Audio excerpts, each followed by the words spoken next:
Ladies and gentlemen, I have, over the weekend, had the privilege to talk to a fair number of groups of organizations that are making a contribution to Kenya in various ways. And one thing I have done is say, even before I start to blabber, thank you all very much for what you do for Kenya and for Kenyans. Thank you very much.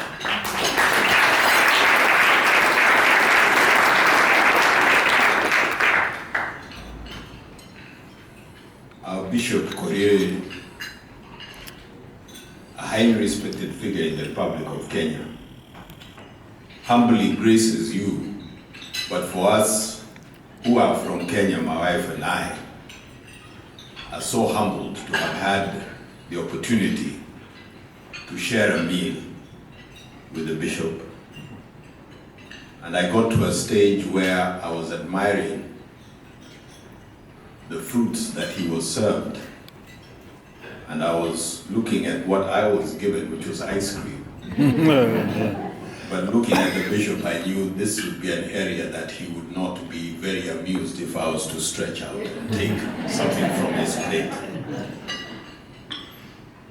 And as the head of state said, when you receive the credentials from the Irish ambassador, is that the Irish are givers, not takers. And I think I learned from that, and that's why I didn't touch any of the fruit that was on the bishop's plate.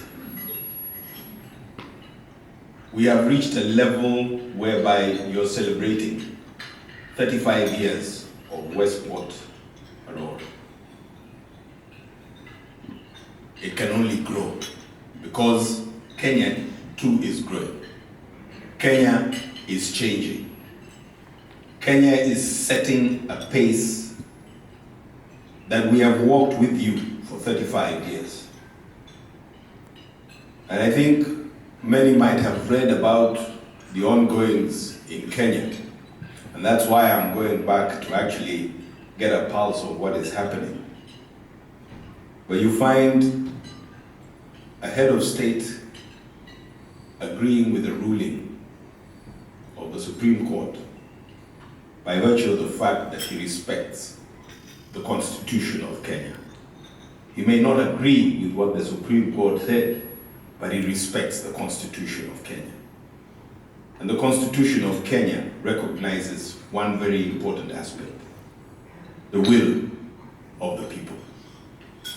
And just like the Kenyan nation has recognized the contribution that the Irish have made, as the exhibition ably exhibits, 100 years of Irish in Kenya is not a small period.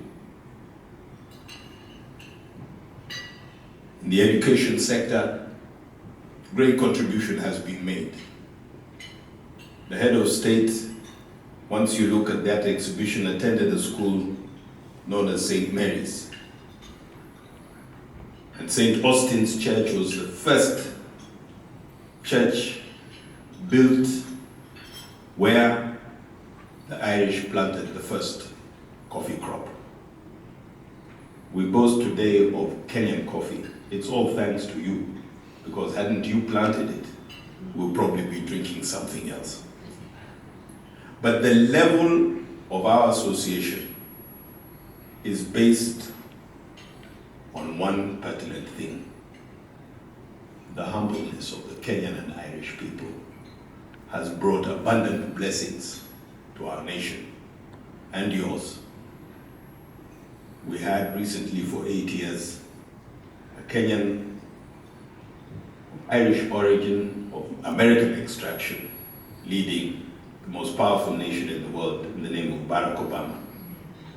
I've been to Manigo, where his parents, grandparents came from. The United Nations, as you'll also see from the exhibition, chose Kenyan Island to co-chair the Sustainable Development Goal initiatives. And Tulu Oil, an exploratory concern, though registered in the United Kingdom, is as Irish a company as any can be, and has discovered quite an abundant resource of crude oil in Kenya. These are blessings by virtue of association.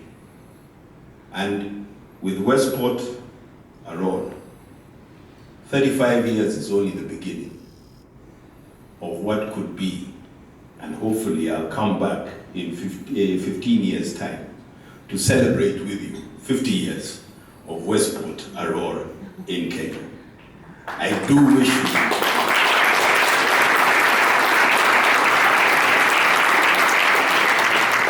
wish you all well. Keep thinking about Kenya as much as Kenyans think about you. And I thank you once again for this invitation. And to Michael, our deepest condolences to you. And we have built a friendship and an association, my second time here, and we'll continue to engage with the members of the board of Westport Aror.